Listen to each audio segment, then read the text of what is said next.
Guys আজকে হচ্ছে ভাইফোঁটা আর আমরা এসেছি মামার বাড়িতে। আর তোমাদের সবাইকে ভাইফোঁটার অনেক অনেক শুভকামনা রইলো।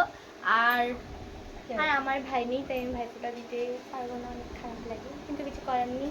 তো যাই হোক, আমার মা এসছে আজকে ভাইফোঁটা দিতে। কালকে দাদু বলে দিয়েছে সকাল সকাল যেন মামাবাড়ি চলে আসা হয়। তো মানে কতবার যে বলেছে বলে বোঝানো। তো চলো মা কি করছে তোমাদেরও দেখা। তো গাইজ মা এখন রান্না করছে। ও মা, কি রান্না করছো তুমি? এটা হচ্ছে ভোলা মাছের ঝাল হবে, ঝাল। আর কি রান্না করছো? আর খাসির মাংস হবে।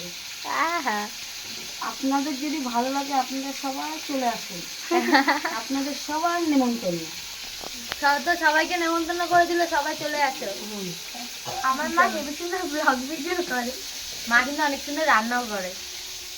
তো চলো আমরা যাচ্ছি এখন। একটা দাদার বার্থডে আজকে, তো ইনভিটেশন আছে, তো তার জন্য একটা গিফট নিতে যাচ্ছি।